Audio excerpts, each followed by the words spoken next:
Gaikoku Gamers. Bite-sized. Welcome to an episode of Gaikoku Gamers Bite-Sized Edition. I'm Darryl Benson, and I'm here to go ahead and show you really quick a few eBay finds I've gotten recently. And here we go. Okay, so the first game is an import game for the Nintendo 64. This game is actually pretty cool. It's very hard. You don't really need to know any Japanese in order to play it, which is always a good thing for imports, so here we go. It's called Uchan Nanchan no Hano no Challenger, and this is what it looks like. If you see an N64 cartridge with a golden statue on the front, then that's the one. It's made by Hudson Soft. Long story short, so basically you're controlling this rod. It's based off actually a Japanese game show at the time. And you have this rod. It's kind of like the stuff you see in a carnival.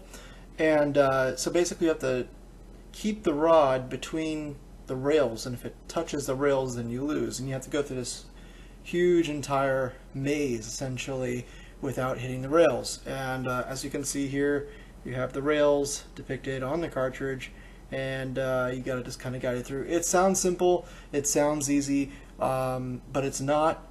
It's very hard and oftentimes frustrating, but it's a lot of fun. This can run you 20 some odd dollars. I got it for next to nothing actually, because no one was bidding on the auction. Don't you love auctions that start at 99 cents and then never get bid on? Moving on. So switching over to Electronic Arts.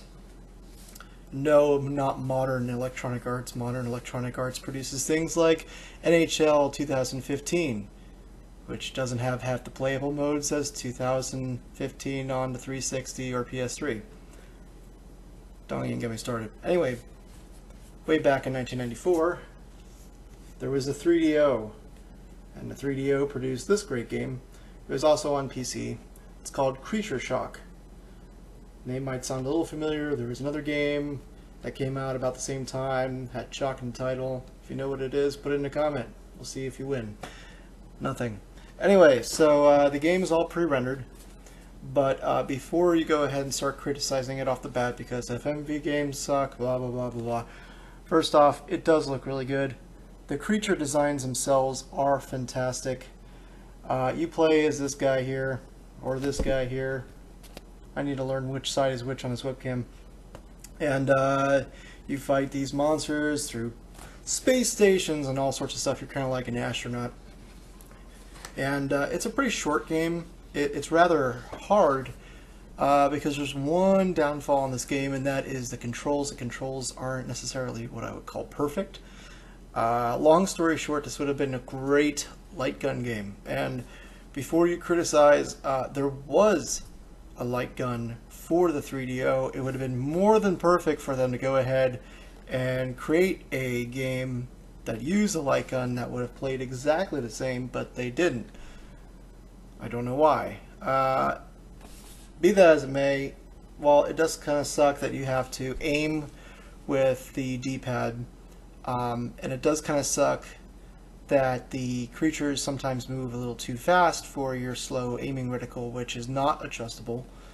And it also kind of sucks that to make it more cinematic looking, the camera is constantly moving around, which, if you're not playing the game, looks absolutely fantastic, and it makes the game look more like a movie. However, for aiming, when the screen is moving around like this and you're trying to aim at something that's already going slow, it's just a mind-boggling disaster. But, you know, frankly, I can look past the flaws. I can still have a lot of fun with the game, and you should try it too. The game honestly looks good. I know it's pre-rendered, but it has like bump mapping and really good lighting and reflections, and it was actually pretty impressive that they were able to pre-render something like this back in the day. Now, granted, you're going to notice some graininess, and you're going to notice that it's technically a movie, but I think you're going to enjoy it nonetheless. And while a lot of copies are going for, I would say, $30 to $35, if not more, you can have a complete edition like I did for considerably less than that. Again, if you hunt eBay, unfortunately I hate doing it, but if you snipe at the end, this is how you get good games for cheap. One of the other interesting thing, besides the fact that comes in the nicer version of the cases that actually opens like this on the side, as opposed to like a VHS type of cassette where it opens from the tops and then those get ripped off, and I hate those type of boxes. Not only that, but it comes with a color manual. Ooh, nice. But is one of the few games on the 3DO to actually utilize both disc slots. It's I guess the FMVs and the sound took that much room. Comes on 2 different discs. It's worth it. I'm not going to sit here and say that it's like Ocarina of Time good, but it's a fun romp, and it's definitely something that's pretty unique. And I think you should give it a try if you have a 3DO. Speaking of which, that brings me to my last find. Now, this you never find. Well, you can find it, but you're going to pay out the ass for it. I'm talking sometimes upwards of $300 to $400. I've seen listings for these, and I am rather lucky that with shipping included, cost me $42, which is just nuts. Again, another bit of proof that if you're one of the people that finds one of the auctions that all the millions of people on eBay just haven't found, you can find yourself something really good without bidding against anybody. And for whatever reason, I don't know if that's how they listed it, but I was able to find this. Other people didn't find it, and that would be a Japanese FC10 3DO. Now, you're probably asking yourself, oh, great, it's one of those systems that's region locked. Do I need to get this in order to play great Japanese games? The answer is no, but then kind of yes. You see, the 3DO wasn't technically region locked. However, only Japanese systems have the kanji font and hiragana, katakana technically on the main board, which means that while certain Japanese games had the language on the disc, others did not, and when it would ask the system to go ahead and display those characters, if you play it on an American system, it's going to give you a warning that says it doesn't have that ability. In fact, if you're going to only have one 3DO, getting a Japanese 3DO would be perfect because it can play any American game and all Japanese games. And while there's not a lot of games out there that utilize the Japanese characters that are on the system itself, there is one in particular. It's Lucien's Quest, I believe it's called.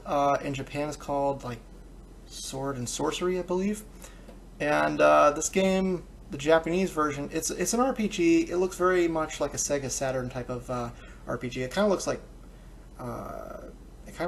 Panzer Dragoon Saga, actually, with the kind of blocky looking but 3D ground with, you know, rivers and land that you can kind of rotate, and 3D battles but with 2D sprites. It's very much like that, actually. Not in gameplay, but in looks. Anywho, the Japanese version of this game, which you can limp through, and there's full translations of the entire game online for free, is about maybe 15-20 bucks tops. You actually might be able to find it cheaper than that if you're lucky. The US version in English, on the other hand, can run you anywhere from $300 to $600 and up. Yeah, not really worth it, especially for a game that's not even as good as Panzer Dragoon Saga, which is less than that. It's just one of those, the rarity and the desire to play it makes it worth crazy numbers. Anywho, if you're going to get one, get a Japanese system. It'll do everything for you. However, I mean, like I said, if you're not really missing out. There's really not that many games that utilize this feature, but it's just one of those things that I had to get it. You know, it's sitting there, no one was bidding on it, it's $42. The worst case scenario is that I sell it and make myself a huge amount of money. And I hate reselling things like that. I'm going to play it first, and I'm probably going to keep it.